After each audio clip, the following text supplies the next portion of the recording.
bullets, yes, they rubber, sold out to the merchant shelves. Minutes after they took out from the bottomless pit, my head was made strong by the hand of the Almighty.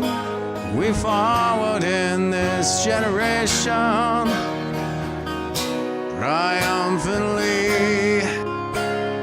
Won't you help to sing these songs of freedom? It's all I ever have. Redemption songs, redemption songs.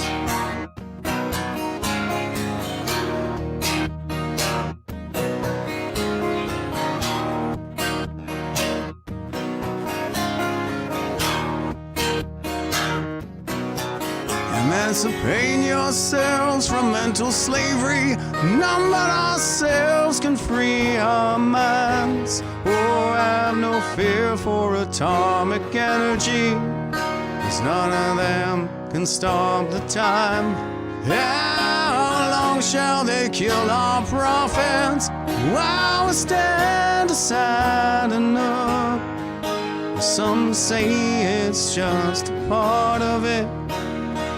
Got to fulfill the book. Won't you help to sing these songs of freedom? It's all I ever have. Redemption songs, redemption songs, redemption songs.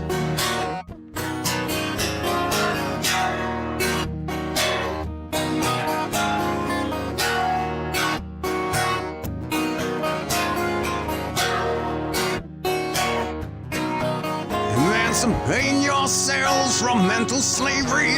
None but ourselves can free our minds. Oh, have no fear for atomic energy, 'cause none of them can stop the time. How long shall they kill our prophets while we stand aside and look? Some say it's just a part of it. Got to fulfill the book. Won't you help to sing these songs of freedom? It's all I ever have. Redemption songs, redemption songs. It's all I ever have. Redemption songs, redemption songs, redemption songs.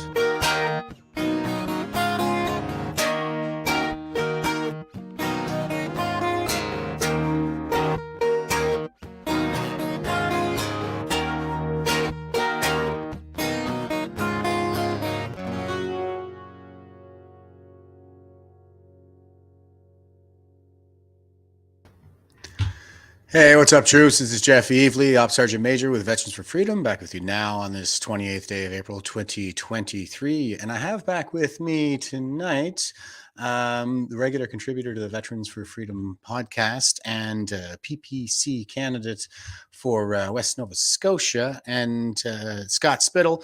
And Scott's going to give us the rundown on what's going on in Ukraine here. I'm pretty excited to get this one going, actually, because this is one of those subjects that I haven't actually done the deep dive on myself. I try to catch as much of it as I can, as it's flying out there in the ether, and grab what I think is important, relevant, and true. But I can't do the deep dive on everything. I'm resigned to being a generalist while I host the podcast here. But We'll start off with our meme, as per usual, before I bring Scott in here. So here's the ferryman's toll, and he says, okay, so here's the meme. If you're just listening, the top, this is one of those office memes from the show The Office. And you've got on the top, there are two cards being held out, and one of them says the psacunion.ca, and the other one is Communist Party of Canada, Ontario logo. And it says, corporate needs you to find the differences between this picture and this picture. And here we have, oh shoot, what is her name? But the character there, she says, they're the same picture. Yep. That's about right. And in case you're not following, Public Service Alliance of Canada is on strike. There's like 150,000 of them that are walking out because they want more money and less work. So more work from home and more salary. Okay, and our philosophy meme for the day, here's Ayn Rand, and she says, the freedom of speech of private individuals includes the right to not agree, not to listen, and not to finance one's own antagonists. And that's exactly what we have going on right now with Bill C-11 receiving royal assent. It is now law, and the Great Firewall of China has been extended to Canada. So with all of that, I think I'll bring Scott in here now. How you doing, Scotty? Good to have you back. Hey there, Jeff. Good to see you. So yeah, we're going to do a little bit of a dive into the Ukraine situation here, but before we do, I guess I'm just curious as to why this is your hobby horse. How did you end up getting down the rabbit hole on Ukraine? I've always been a big history buff, war buff, a lot of family history in the armed forces, and always been fascinated with World War II, and been interested in things like Operation Paperclip and the Nazis. I mean, Yeah. a lot of people get slandered for reading or buying books about Nazis, when really it's like myself. My grandfather barely survived the Nazi death camp, and it's people like that who have the most interest in that kind of history. And so I purchased a book. I think we're going to touch on it later, but it's a good segue into this question. America's Nazi Secrets. Yep. It's published by John Loftus. He's a retired federal prosecutor for the U.S. government and former U.S. Army intelligence officer. Mm-hmm. So this kind of clearance, he dug into Operation Paperclip, and he found a lot of documents, archived documents that weren't even listed. They're just physical documents are stuck in the archives. And so he sort of went on a rabbit hunt, if you would, for these documents. And a lot of them referred to Ukraine and World War II Nazi war criminals from Ukraine being part of Operation Paperclip and brought to the United States and Canada. He actually mentions in the book that, if the whole operation was pretty bad for the United States, it was a complete farce for Canada. So, just for the benefit of our listeners too, Scott, could you just give us the quick and dirty on Operation Paperclip? What is that? Sure thing. That was an operation that ran at the end of World War II to bring. It was what's been disclosed has been somewhat of a whitewash report, largely labeling it as a project to bring Nazi scientists and doctors that developed a lot of innovative technology. Von Braun being one most famous that went on to work for NASA. So it was a project to basically acquire a lot of these top brains that the Nazis were using during the war. Right. And did that essentially result in the Manhattan Project, I believe? Yes, I believe so. A lot of the Yeah. scientists that came over, actually, a lot of them ended up in places like Area 51 and working on Right. top secret projects like that. Yeah, yeah. And yeah, when I say the Manhattan Project, that was the project to develop the atomic bomb. It was the successful project that eventually resulted in two Japanese cities being bombed. So with that, So yeah, basically to wrap up your question there, sorry, yeah. that book was published in 2010. Mhm. I got my hands on it, I think around 2012, and just enveloped it in like a short few days. It's a very good book, deep read, very interesting. And that sort of gave me a preluding knowledge into Ukrainian history. and what went on there, because it was during World War II. The western half of the nation fought on the side of Germany, allied with the Nazis, and the eastern half fought on the side of Russia. So, and that sort of there's a bit of that sentiment now with this current conflict.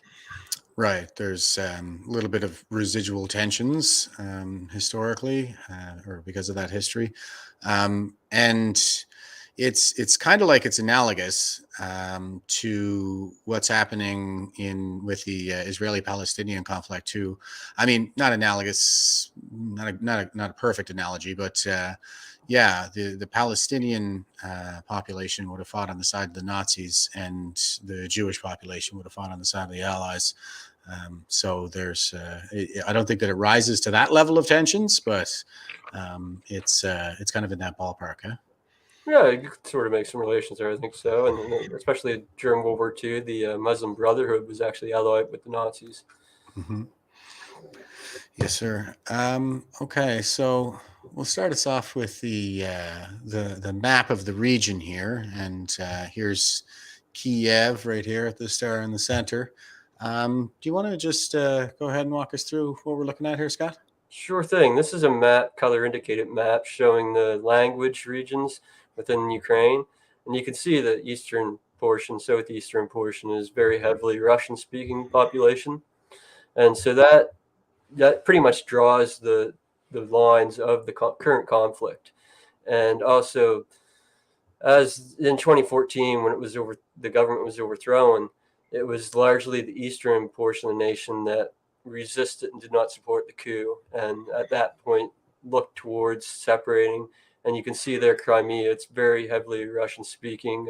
Russia has had a navy base there for hundreds of years, so it's right out of the gate. The coup took place in February 2014, and I believe it was February 18th or 20th, and then by, I believe it was March 16th, less than a month later, Crimea had decided to vote and join Russia, and they had a very large turnout in the vote. And from what I've seen in my research and investigation, it was a pretty predominant decision for the people of Crimea to join Russia, not just because of historical reasons and them being ethnically Russian, but because of what they've seen happen in Kiev and the turmoil and instability and violence taking place across the nation.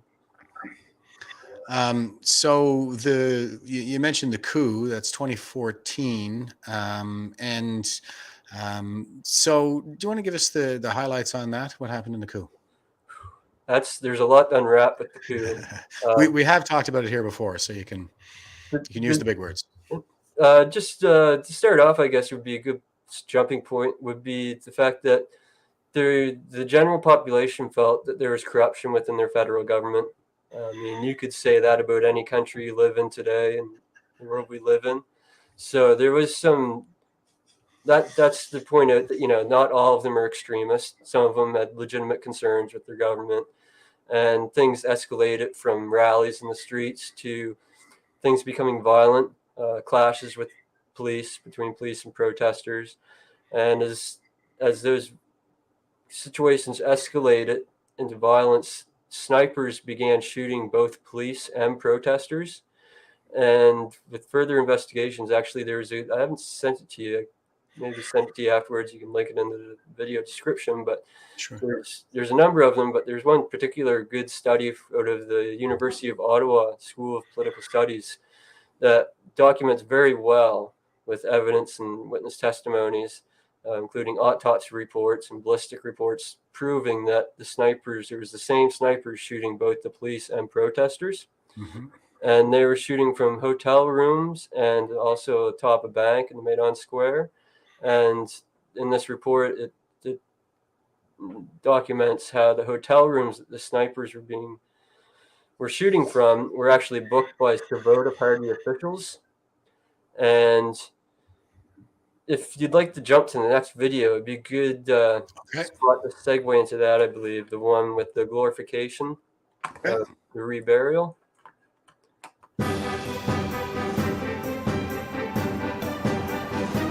In the former Soviet Republic Ukraine, controversial video has surfaced showing the reburial of Ukrainians who fought for an SS division during World War II. And the reburial was sanctioned by church officials and overseen by officials dressed in Nazi uniforms. Ethnic Ukrainian nationalists wore helmets with swastikas and uniforms marked with Third Reich eagles during the service for 16 members of the SS Division Galicia. The ceremony took place in the village of Holohori in Ukraine's western Lviv province. Some veterans were present. During a salute over the grave, costumed reenactors used wartime-era rifles to fire a salute as their leader gave commands in German. Priests looked on, and later in the ceremony, Oleg Pankevich, a member of parliament for the political party Svoboda, which has a faction in parliament, called on Ukrainians to stand up as a nation and to resist outside oppression. The SS Division Galicia is controversial in Ukraine because it was drawn from the west of the country, which is mainly populated by ethnic Ukrainians, many of whose grandfathers fought on the side of Germany during World War II. Svoboda, which means freedom in Ukrainian, is led by the nationalist politician Oleg Tymybok. The group has seen increasing popularity in recent years with a political platform of proud Ukrainian nationalism and an end to Soviet-style leadership, crony capitalism, and political corruption. But Svoboda has drawn fire for an alleged unwillingness to admit ethnic Russians and other non-Ukrainian nationalities into its ranks, and for anti-Semitic comments by some of its functionaries. The party has also been criticized for strong-arm tactics, as shown here when Svoboda activists fought with police to break into a Kiev city council meeting they had been locked out of. Yeah, so that's a good video to show that the Svoboda party displayed quite a bit of sentiment for these far-right groups. And as I mentioned before the video, these snipers were shooting from hotel rooms booked by Svoboda party officials. And as this coup carried on and the government basically fled, the elected president of the nation, Yanukovych, he actually fled the nation for his life and his family. And it was a total violent overthrow of the nation. So then there was a coalition formed. The UN and EU started taking action. And within this coalition that was formed, the formed government with the existing positions leaving the country, literally, they actually appointed one of the Svoboda party, the leader of the party, Oleg Trebakuk, to this coalition government. So you can sort of put the pieces together there to see that a political party aligned with the far right sector were very heavily involved and basically carried out the muscle for the overthrow of the government, and then were placed in this coalition government to take over the nation afterwards with the help of the United States State Department with Victoria Nuland and the United Nations putting the rubber stamp on it. And I think that might be the next video we can jump to, where there's some communication. Sure. Okay. Yeah, text from the book. Yeah, we could probably jump to the coalition. Okay. And then we'll go back to that one. Yes. This is the formation of the coalition government as it's happening shortly after the coup. Okay. Which you're going to have to stop me when I get there. Oh, go back. You just jumped to it right after the first one you had up. Sorry, there it is. There, yeah. Okay. All right.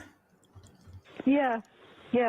So that he has some sort of, how to say, trust among all these Maidan people and civil society. And second, what was quite disturbing, the same Olga told that, well, all the evidence shows that people who were killed by snipers from both sides, among policemen and people from the streets, that they were the same snipers killing people from both sides. Well, that's, yeah. So that, and then she also showed me some photos. She said that as medical doctor, she can, say that it is the same handwriting, the same type of bullets, and it's really disturbing that now the new coalition that they don't want to investigate what exactly happened, so that there is now stronger and stronger understanding that behind snipers they were it was not Yanukovych, but it was somebody from the new coalition. Did I write you that this morning? Yeah, I saw that. He's now gotten both Seri and Ban Ki-moon to agree that Seri could come in Monday or Tuesday. Okay. So that would be great, I think, to help glue this thing and have the UN help glue it. And, fuck the EU. What do you think? I think we're in play. The Klitschko piece is obviously the complicated electron here, especially the announcement of him as deputy prime minister. And you've seen some of my notes on the troubles in the marriage right now. So we're trying to get a read really fast on where he is on this stuff. But I think your argument to him, which you'll need to make, I think that's the next phone call we want to set up, is exactly the one you made to Yacht. And I'm glad you sort of put him on the spot on where he fits in this scenario. And I'm very glad he said what he said in response. Good. So I don't think Cleach should go into the government. I don't think it's necessary. I don't think it's a good idea. Yeah, I mean, I guess you think, in terms of him not going into the government, just let him sort of stay out and do his political homework and stuff. I'm just thinking, in terms of sort of the process moving ahead, we want to keep the moderate Democrats together. The problem is going to be Tony Book and his guys. And, I'm sure that's part of what Yanukovych is calculating on all of this.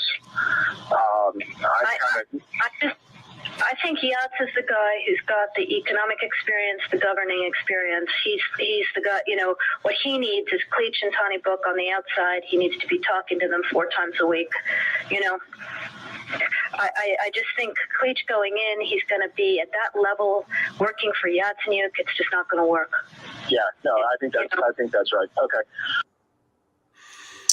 So that's Victoria Nuland essentially acting as dictator for the Ukraine, from what I gather. Yeah, that pretty well shows how the United States actually helped provoke this situation and then installed a puppet government with those who were involved with overthrowing the nation.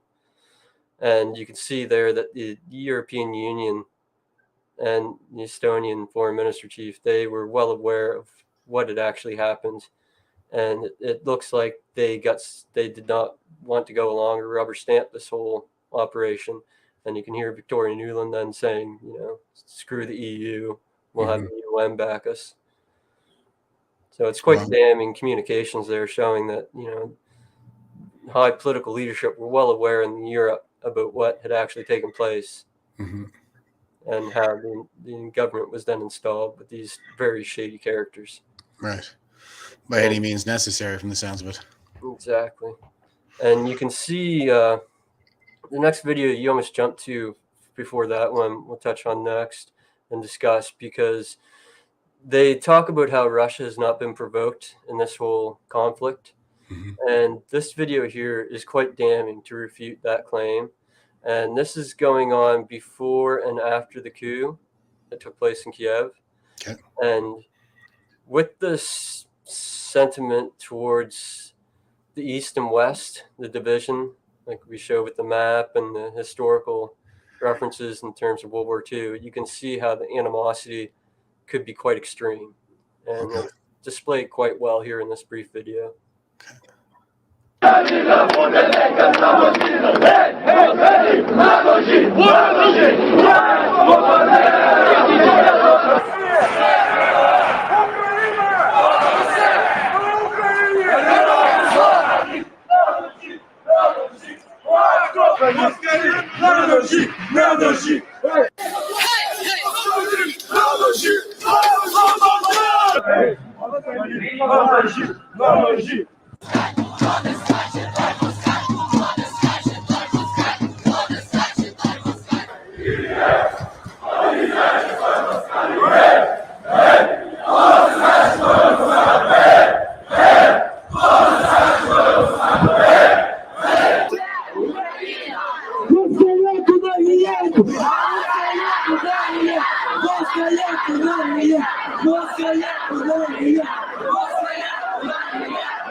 And these are images of some of the rallies that are taking place. Yeah.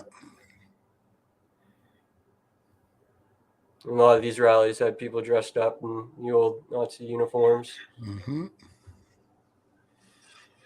All very ominous. If anybody's just listening out there, they're marching in the streets at the nighttime with torches.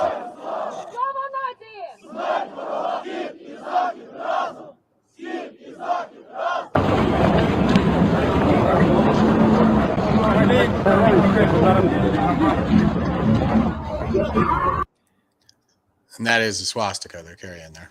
That's the wolf hook. The wolf hook, that's it. Yeah, okay.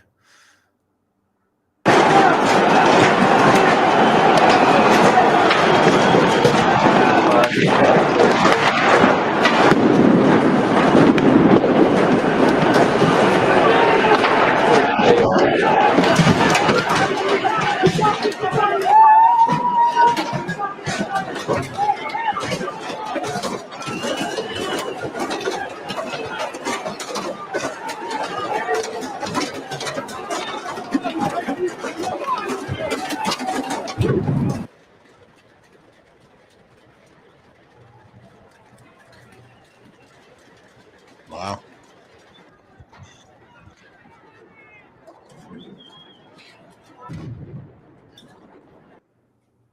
Holy smokes. Yeah, Molotov cocktails everywhere. you can see as things escalate, just like the wars, things escalate, things become more chaotic, more to hand, the mob mentality increases and the feverish pitch. And it's just, like I said, all they really needed was those snipers to antagonize both sides of the conflict, the police and the protesters, to escalate the conflict, right? Right. And you can see quite a bit of animosity against ethnic Russians throughout this process. The Moskal, the term they're using there, that's a derogatory term, almost like the M word. So. Right.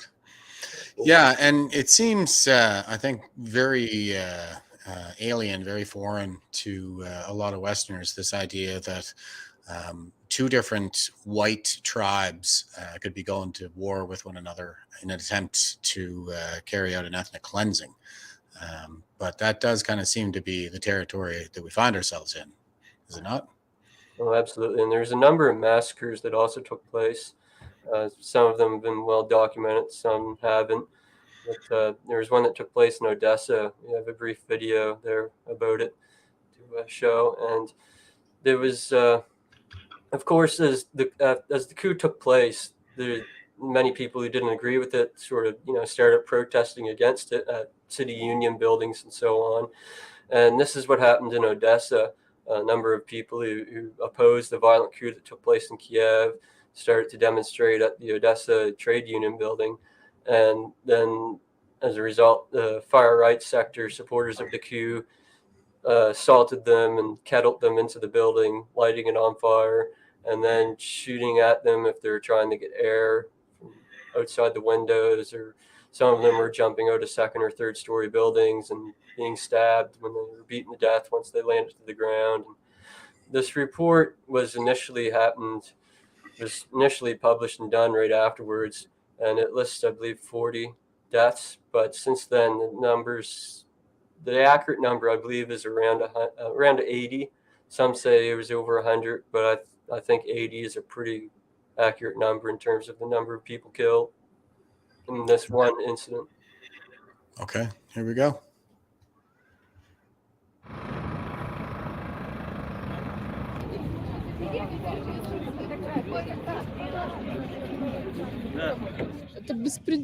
This is lawlessness. This is fascism, Nazism. This is murder. People were burning and jumping from upper windows, and the others were shooting them down.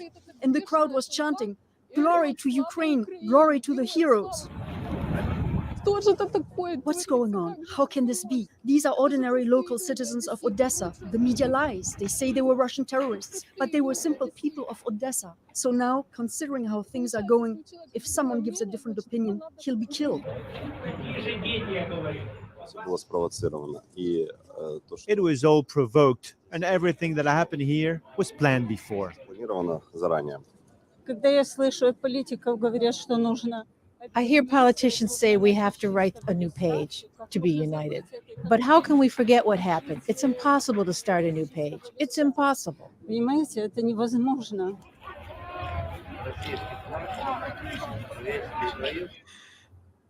Wow. And that's from AFP. It's a French media outlet. It's actually the oldest media outlet in the world, so it's a pretty good report in terms of reliability. It's not Russian propaganda. That, in my opinion, research, and it's a very accurate report on what taken place at the event. And as these massacres and just sporadic violence and attacks went on across the nation, predominantly the people in the East decided enough was enough, and they actually started setting up roadblocks, blocking off their cities and communities from the western part of the nation. Wow. And as that escalated, the Kiev started sending they deployed the military to start handling the situation, because I mean, in the East, it wasn't just the people, it was the police, the politicians, everybody was against this coup, and they just physically separated themselves with setting up road blockades. Mm-hmm. At that point, the Kiev decided to deploy the military to handle the situation. And it began with sending convoys, truckloads of guys and munitions and APCs, stuff like that, into the East to break through these road blockades and take control of the area. And it started out with people just sort of intercepting the convoys, even police officers, stopping them and confiscating the weapons. And a lot of cases, the guys that were in the convoys actually defected or just put up their hands. Like, who wants to kill their own people, right? Mm-hmm. I mean, put yourselves in their shoes, unless they're one of these extreme far right members, right? Right. So a lot of them did defect, and that's actually how a lot of the separatists gained a lot of their munitions and equipment, trucks, APCs, so on, was from these convoys being sent by Kiev, being intercepted, and also in small scale fights as they were intercepted and they wouldn't surrender or what have you, right? Right. So after that happened, they basically resorted to shelling using artillery, mortars, and MLRs. And yes, this report from CNN is actually really, really good. It's from 2014, and at this point, it lists there in the subline that 2,500 Ukrainians had already been killed in the Donbass region because of these shelling attacks. And this, yeah, okay. I just have this up myself. I'm just looking for a date on it. It's in the URL. Oh, okay. Yeah, okay. I believe it's September 1st, I believe, of 2014. And Ukraine. No, it's not there, but it's around September 2014 then? Yes. Okay. Good enough. Petro Poroshenko will have a hard time winning back hearts and minds in this city. As the people of Donetsk sweep up the debris of their homes and livelihoods, they are hardened against a president they say is killing his own people. We are Ukrainian, but they kill us, this man says. So we probably need our own country, because these people in Kiev, they are not brothers for us. The shells hit these homes days ago, but the tears are still fresh. 27-го, 28-го, 29-го очень сильно. Фактически мы живем под подвалом. We live on the ground. It was so hard for 2 weeks, especially for 27, 28, 29th. But only today it's quiet. Извините, я пойду. Sorry, I need to go. 2 people were killed outside this block of flats last Wednesday. One of them was a 50-year-old woman, the other a 34-year-old woman. Her husband, who won't talk to us, he says he's in shock, managed to make it down to the cellar with their little child, but she just didn't have the time. And this is a story that repeats itself over and over in dozens of apartment blocks, with civilians being killed by the constant shelling around Donetsk. The city's trauma hospital is filled with a civilian wounded, shrapnel embedded in the flesh and bone of market sellers' legs, the broken limbs of pensioners far too old to run. There was one war, and this is the second war, this old lady tells me. I was born in 1940 in World War II, and I will probably die before this war is over. Valentina Popova in the next-door ward lost her leg and her arm to indiscriminate artillery shells. Switching to the Ukrainian language, she makes a heart-rending plea to the president. We used to dance, sing, do everything in Ukrainian, she says. Poroshenko, Mr. Poroshenko, please listen to us. Why don't you understand your people? Be a man, be human. Please stop your aggression. Stop this war. But there is little sign of that. This once thriving city is now half empty, its railway station bombed. The forces unleashed by this conflict, greater perhaps than Mr. Poroshenko can control. So as you can see, that's Every day, the U.S. draws close. That's a full-scale city in residential areas under just indiscriminate shelling, mortar attacks, and so on. If people were aware of that and how that had been going on for 8 years, I don't see how people can, because I'm a fairly neutral position in this whole conflict, and I don't like seeing Russia go in and do what they have and just, what the war's done to destroy the nation, all the lives lost. Mm-hmm. But at the same hand, that same principle should be applied to that situation throughout those 8 years where Kiev was shelling their own people, Mm-hmm. major cities, and wiping entire communities off the map when it comes to some of the smaller villages.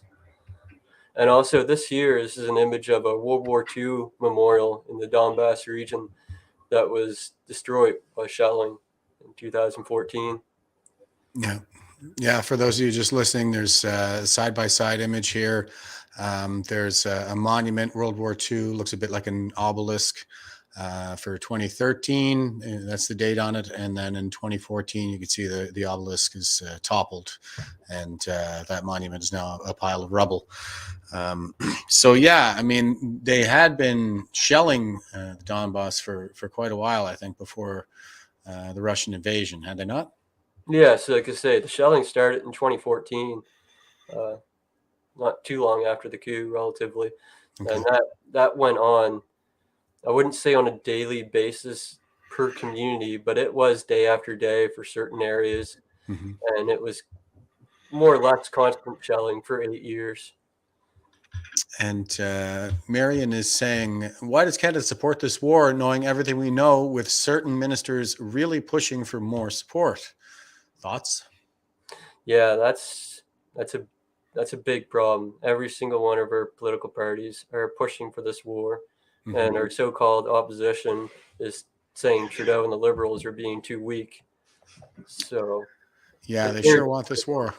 And I mean, a lot of people talked about, it was really great that Pierre Poilievre didn't go to the World Economic Forum, but Chrystia Freeland did, and while she was there, she said that the Ukraine conflict was her number one priority.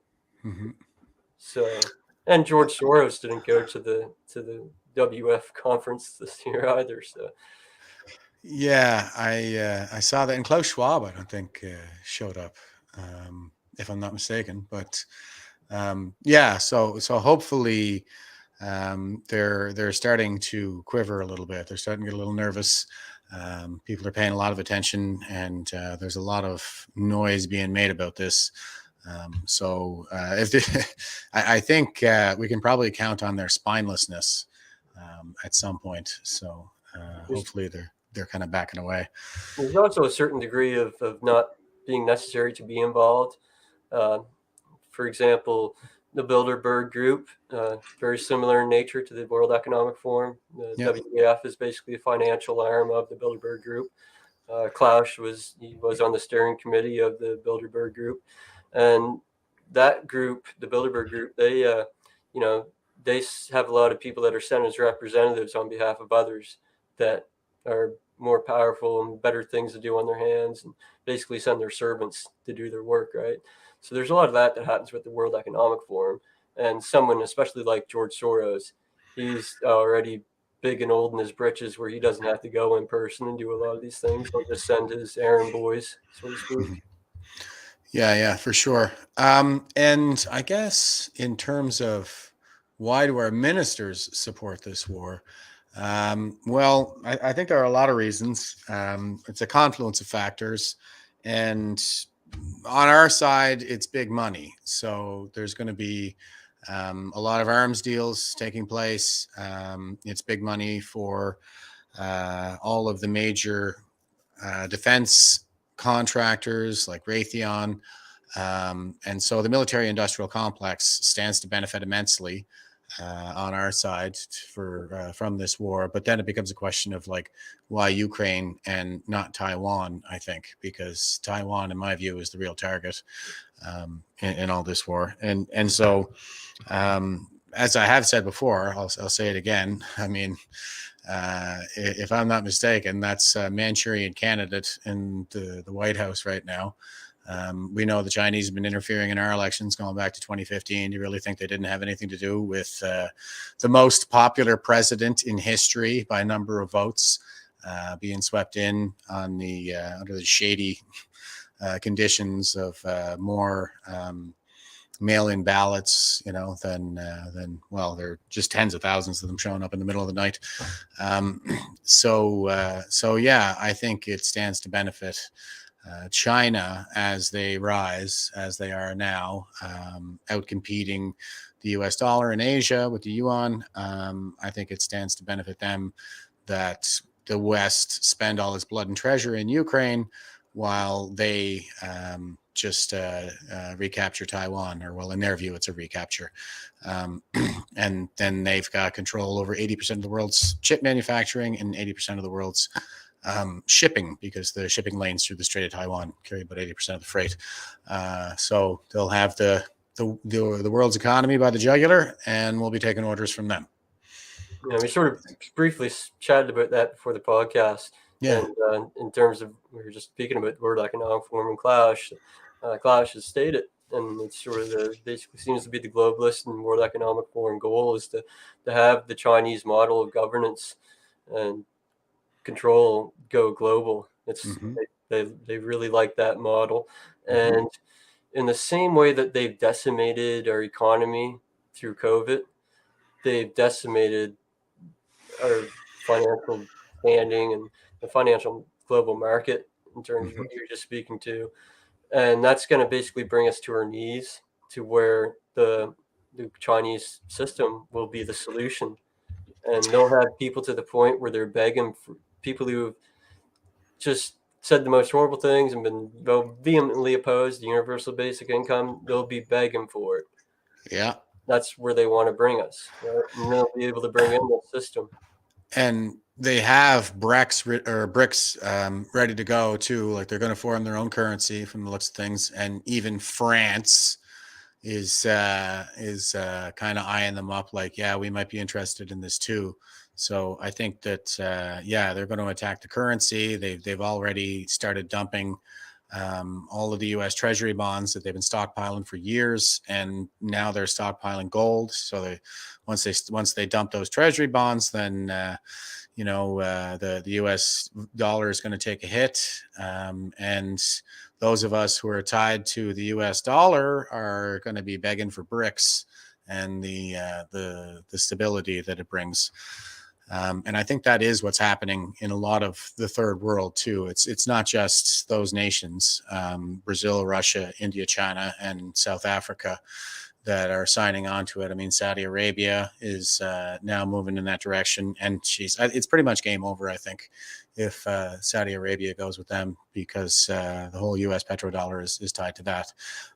Unless, of course, they just unshackle our economy here in North America, and we get a nice pipeline like Keystone going, Energy East, the Northern Gateway, and reshore manufacturing and maybe stick it in Mexico. What do you think?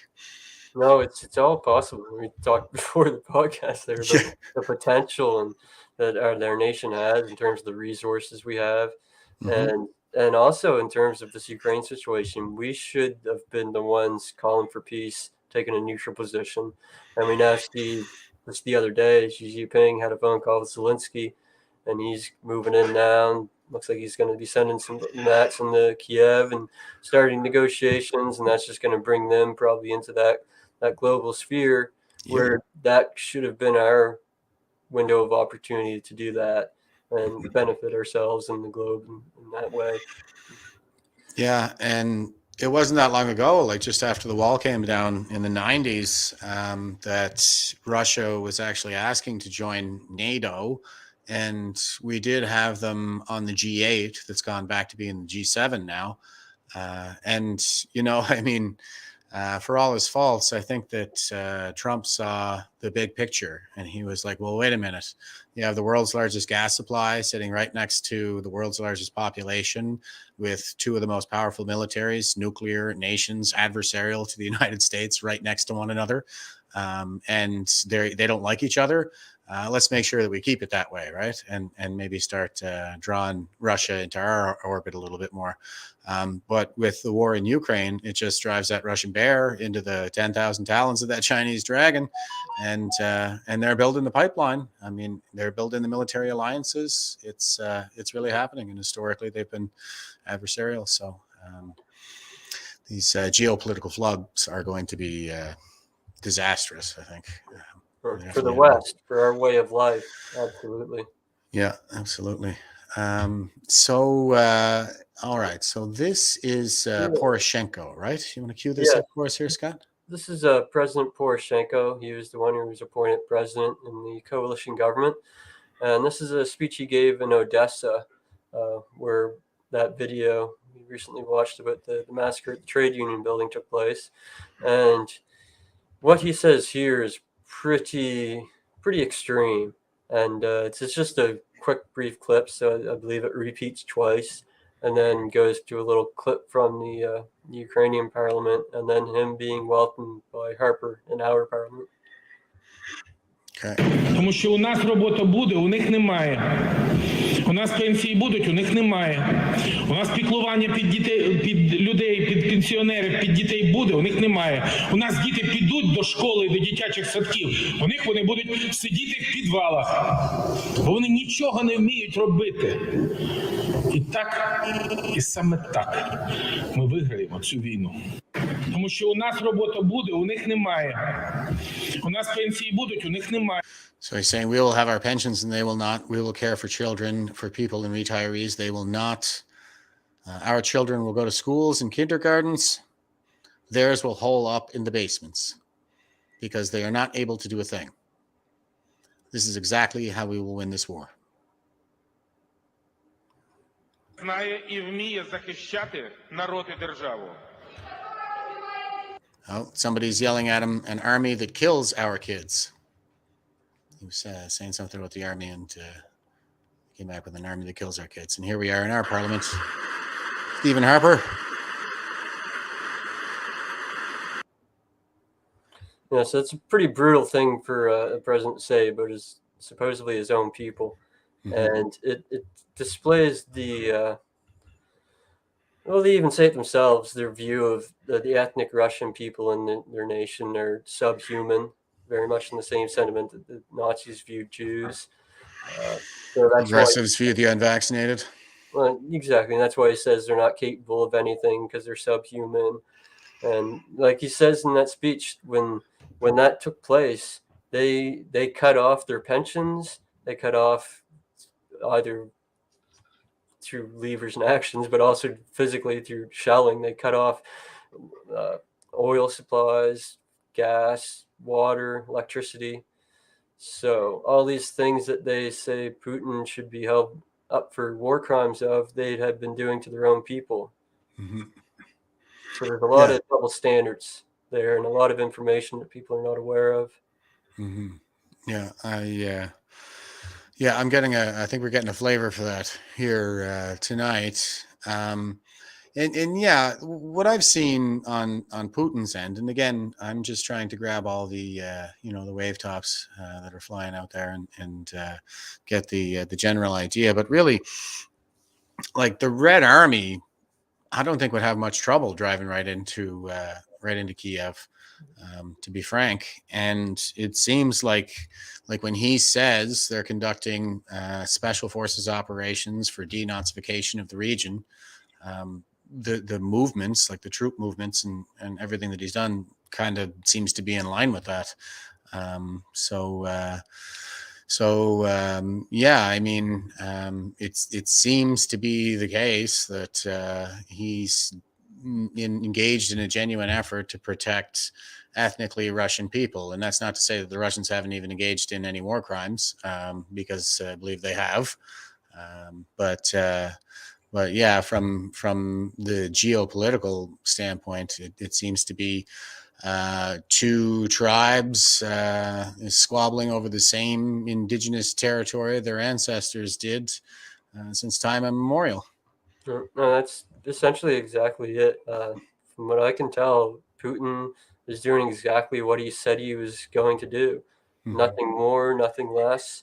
They're at I think even he used the Western propaganda against Ukraine, or had them drink their own Kool-Aid, because at the very beginning they sent that convoy from the north down towards Kiev, and then it just stopped and sat there.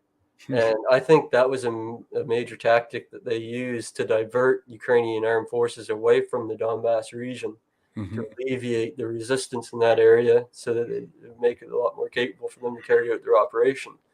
Roger. Because even, the media report was that, they ran out of gas and all this nonsense. And if you look at it, there was no real meat behind that convoy. Tony Schaefer, he's a good, smart fella. Gotten to know a little bit over the years. And he said the other day that, amateurs study tactics and professionals study logistics. And if you looked at that convoy, it did not have the logistics behind it to be in any kind of invasion force or to go into Kiev at all. Mm-hmm. So it was clearly a diversion tactic, and it worked brilliantly because, like I say, it fed on the Western propaganda that Russia and Putin were going to try to conquer Ukraine and take Kiev. And Right. as you said, they haven't really fully deployed what they could deploy in terms of their Air Force and even their Navy and, of course, their Army. So it's been a very limited special operation focused on the Donbass region. Yeah, I mean, they probably had a bigger operation in Syria for the bombing campaign there. Now that you mention it, yeah, where is the bombing, like the Air Force campaign? Because they have some of the best fighters in the world right now, the new MiGs. So they could be, bombing indiscriminately, just flying in there at Mach 3 and all these guided bombings and stuff like that, precision guided bombings. So we haven't really seen that level of like country conquering military action, right? And also, the Russian military sort of ethos has always been a war of attrition. And we can see that really, it's been sort of played out that way throughout the entire conflict since Russia became involved, but especially now in the Bakhmut battle, they've basically created like what they call a cauldron. So they have the Ukrainians basically surrounded on three sides, and they're just allowing Ukraine to keep feeding troops into this meat grinder. And it's getting to the point now where I'm hearing reports where the death rates are 7-1. For every one Russian being killed now, it's 7 Ukrainians being killed on the field. So, right, and that's because of this situation and environment they've created in the battlefield around Bakhmut, where they're just, it's like shooting fish in a barrel for them because they're allowing the Ukrainians to come into this area that they're vulnerable. Okay. And James is saying, was a foregone conclusion as soon as the Ukrainian Air Force was neutralized. Yeah, I think that's probably a good point. Because, yeah, it didn't take long, really, did it, for them to basically cripple the Ukrainian military, or at least its Air Force. Well, the separatist fighters, like the people in the East, they did a heck of a job fighting the Ukrainian armed forces and depleted a lot of their equipment even before Russia became involved. And I think Russia, well, Lazarov and others have stated that, very impressed by the resilience and fierceness of the Ukrainian troops that they're fighting against, because they are putting up one hell of a fight. Mm-hmm. Wow. All right. So here's the CBC. Yes, this is a good report here from CBC, and I believe it's in this report. They actually attend a school that had already been hit twice by rocket attacks, and that's been a very common thread throughout the conflict. I believe the UN reported over 300 schools have been damaged or destroyed, and it's, as you can see from this image, it's indiscriminate shelling of entire villages and communities. Mm-hmm. And in this report, I believe it's near the end. This is a little longer video, 4 minutes. But I believe at the end, the CBC journalist refers to it as a civil war. And this is from 2019. Right. And the current narrative from the media and the people who are drinking the Kool-Aid is that it never was and never is a civil war, and that it was Russia provocation and invasion and fighting them from the get-go. Yeah, here we are in 2019, CBC saying it was a civil war. Yeah, it's illegal invasion and illegal war. That's all we get right now with the talking points. But here's CBC 2019. There's no easy way for outsiders to see the obliterated landscape of eastern Ukraine. The airport in Donetsk, the largest city in the separatist-held area, was destroyed and never rebuilt. 6 years of war has left this place ruined. Our CBC crew that made it in heard a resounding desperation for a deal to bring peace to what many here feel is a forgotten conflict.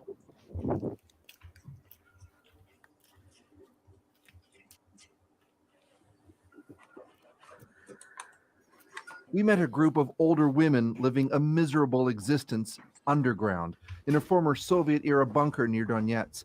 Their lives are as emotionally shattered as the countryside above.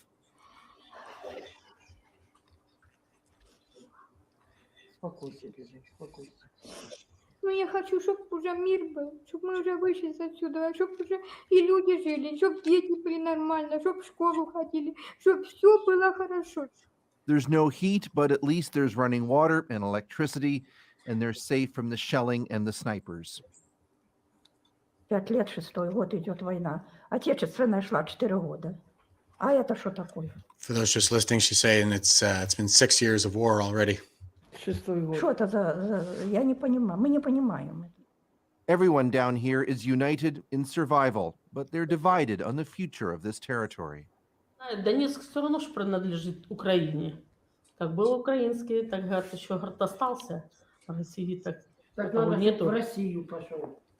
So she's saying Donetsk wants to join Russia, but it's Ukrainian territory. It's always been Ukraine. So they're disagreeing. Ну, в Россию, для того, чтобы еще пошел, навряд ли Россия, говорят, возьмет. I doubt Russia will want it. All are aware that Ukraine suddenly became big news in the United States because of the U.S. impeachment saga, but it's not changed any of the misery in their lives. Тоже не знаю как. Как решиться, лишь бы быстрее закончилась война. Вот, чтобы все. Ukraine's President Volodymyr Zelensky has vowed to get this area back under Ukrainian control. He's helped orchestrate a modest pullback of troops, but the fighting hasn't entirely stopped. In the village of Zaitsova, Masha and her grandmother Svetlana told our crew that barely a night goes by where they don't hear shooting. They say they've even found mines that were fired by artillery that landed in their garden.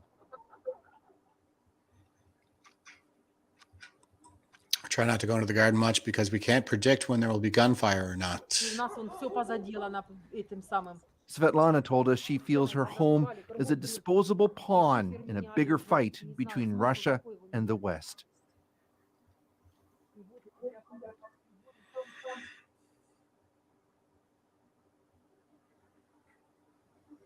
Russia doesn't need this mess. Ukraine doesn't need this mess.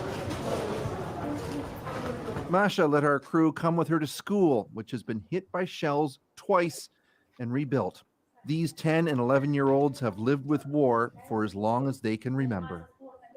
Я хочу, чтобы больше не стреляли, чтобы все дома же восстановили, чтобы все ходили с улыбками и чтобы больше не погибали люди. Спокойствие.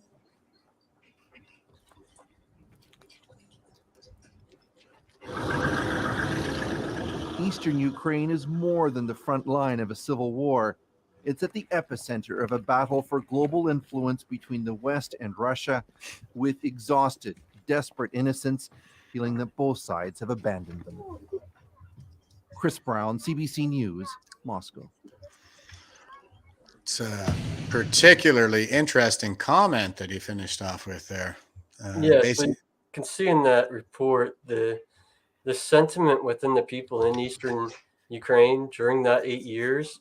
It's quite clear that Russia was not doing the fighting for them, because they expressed quite clear expressions of how they've been abandoned by the Russians and how they're not being provided any protection or assistance.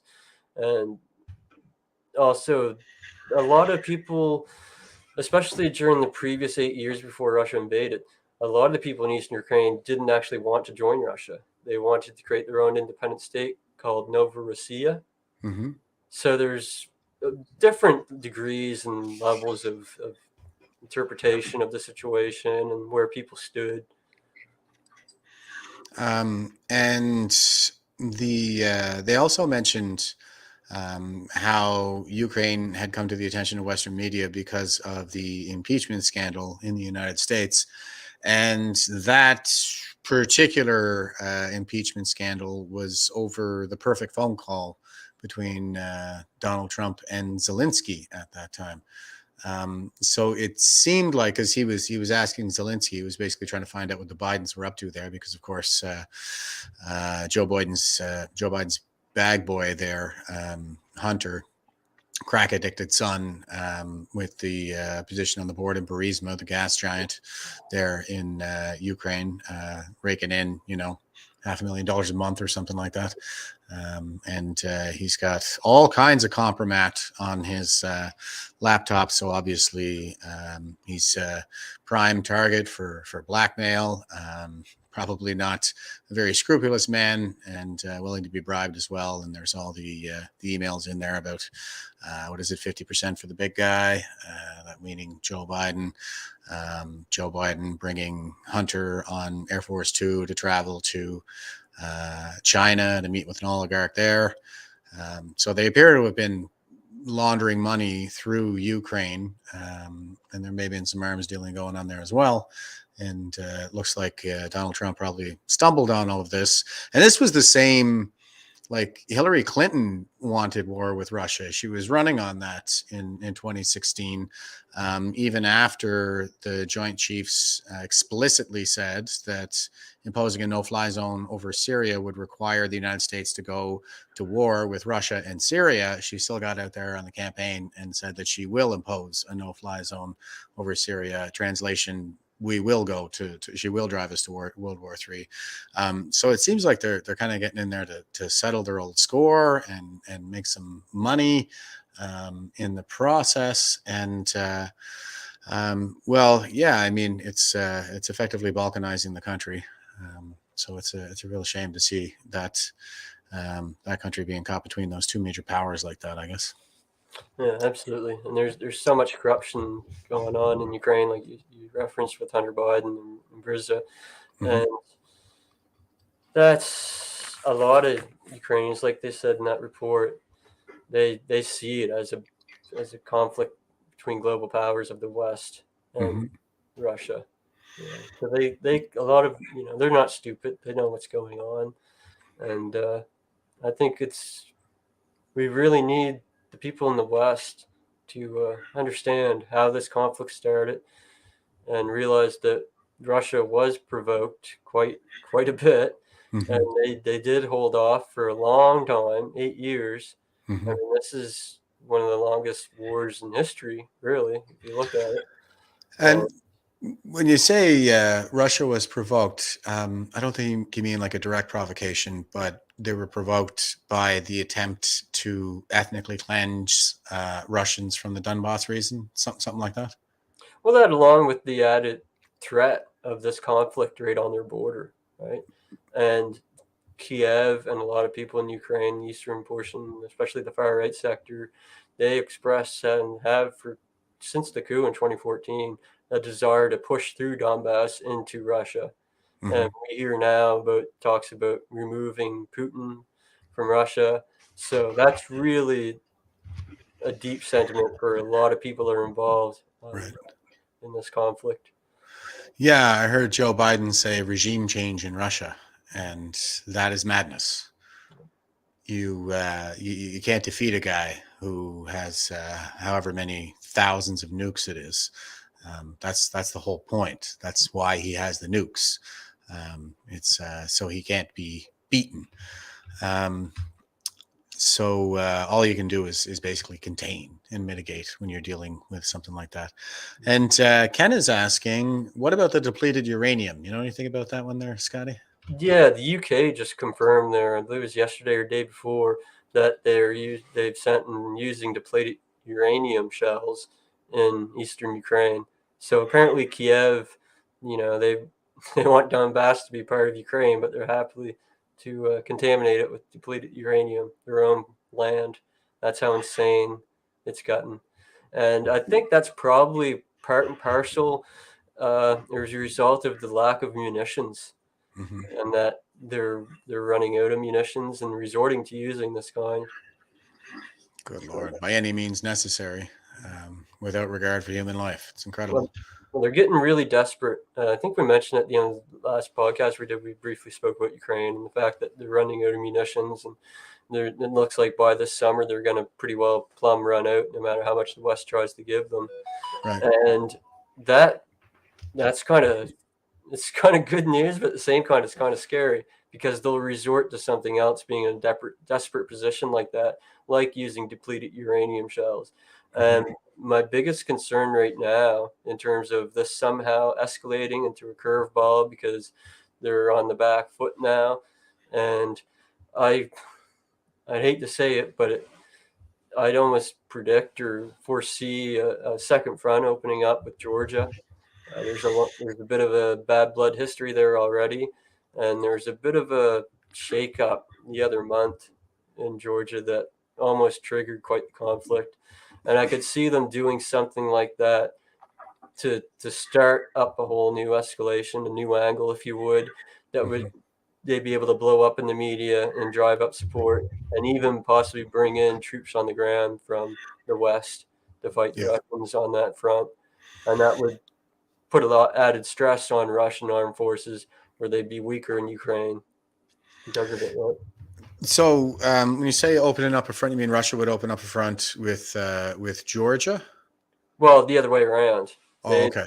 And that's basically what happened before with Georgia.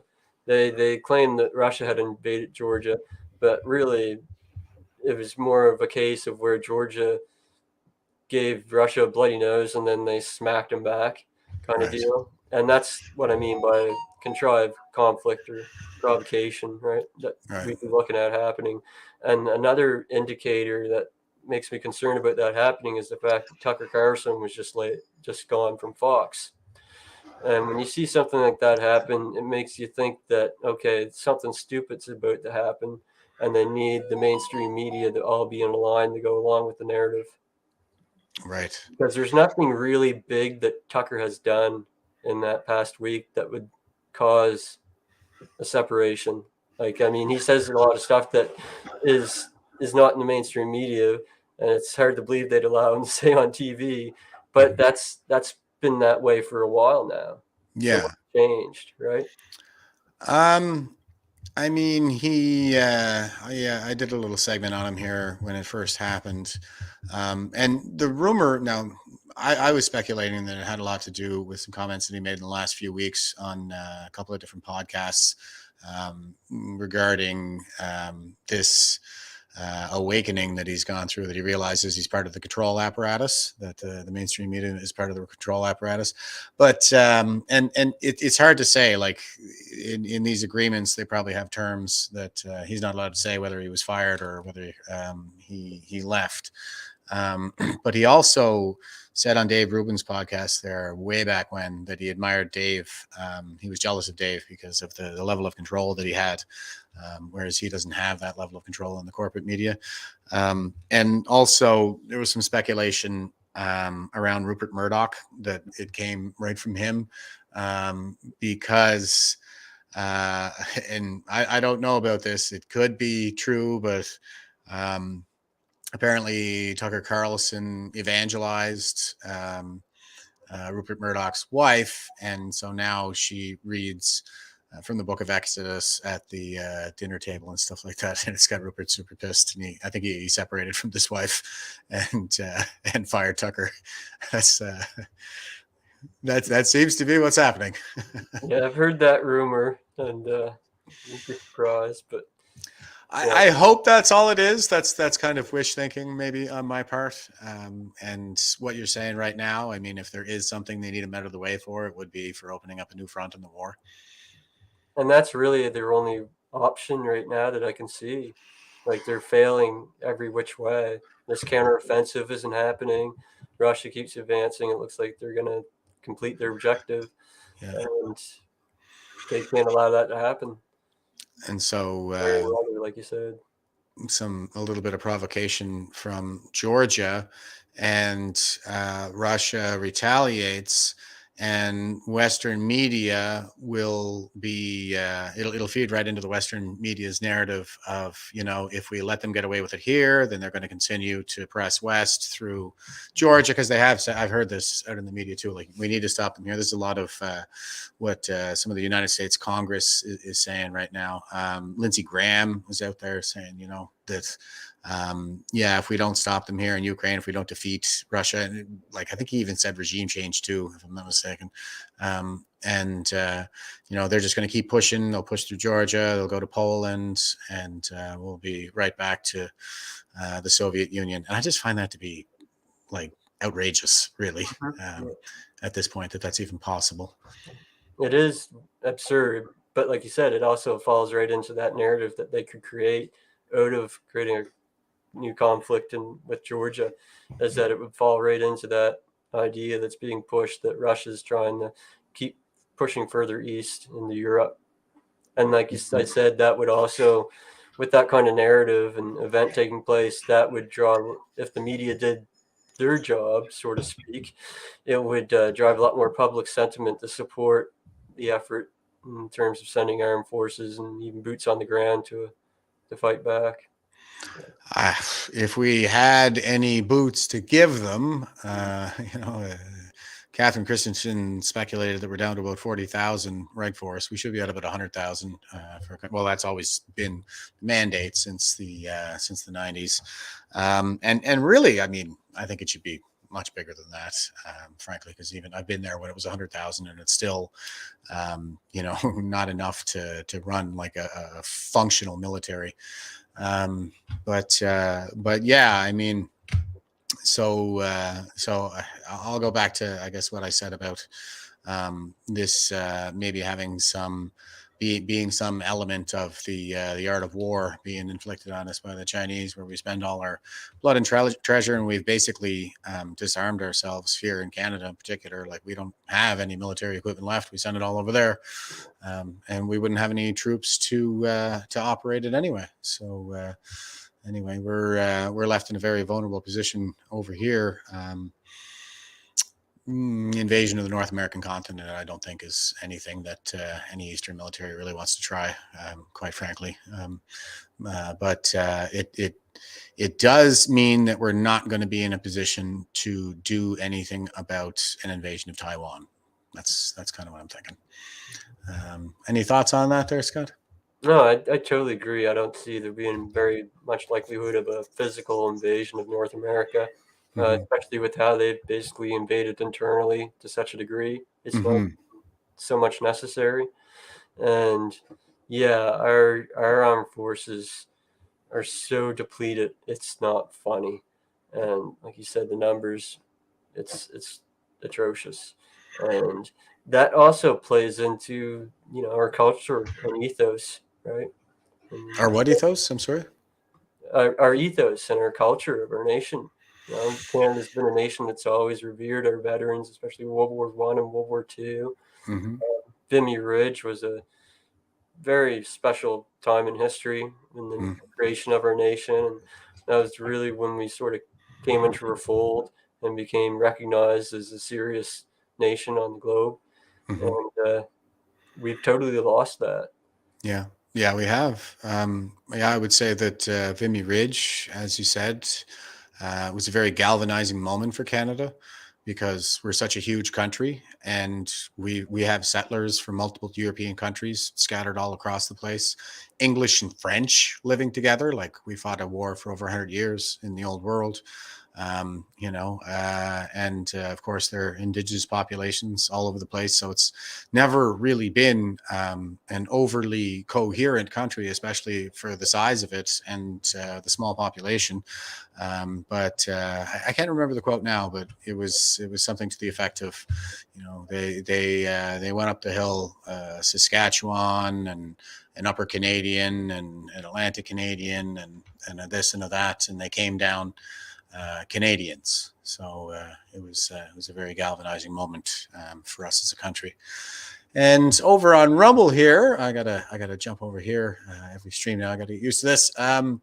Zuzi9 is saying Oliver Stone, Ukraine on Fire. So I gather that's a book title by Oliver Stone. It's a documentary film. Pretty good. Okay. Yeah. Are you familiar? Yeah, it's largely focused on the coup that took place. Okay. Is it any good? Yeah, it's pretty good. It's pretty fair and balanced view of the situation. Okay. Like I say, I think that should be our position as a nation, is a neutral position, and try to call for peace and negotiations and get the truth about what really went on and how this developed and escalated to such an extent. Mm-hmm. And if people could understand that, they'd be a lot more apt to support negotiations and bring an end to this, instead of just taking that mentality that we have to remove Putin from Russia. Yeah, it's the us and them mentality that I think is going to be the death of us all. And that seems to be the tack that our leadership is taking. And Roger Stone, for anybody who's not familiar, is a pretty extravagant conservative in the United States. He was involved with the Trump campaign for, I can't remember for what period, but he also wrote a book called The Making of Trump, I think it was, or The Making of a President, and it was about Donald Trump. But he's a pretty prolific author, actually. He's been around for a long time.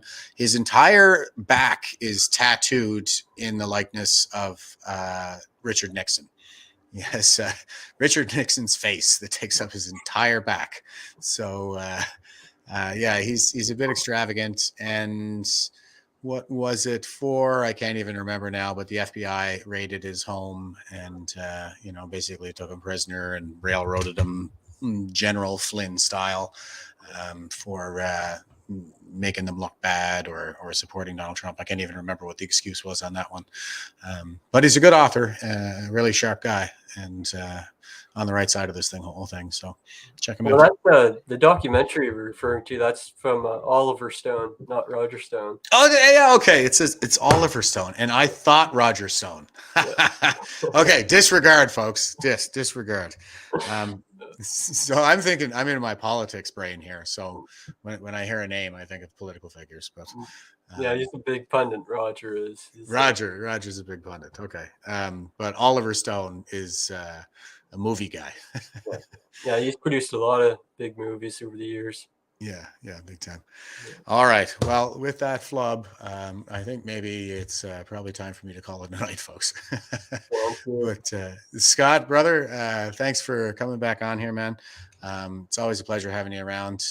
Lots of knowledge, and like I said, I need a lot of smart people around here to spin me up on all this stuff, because it's just impossible for me to do the deep dive on all of it. So I appreciate the education, man. I appreciate you having me on, and it's always good to chat with you. All right. Well, take care. And to everybody out there watching, stay frosty and stay safe out there.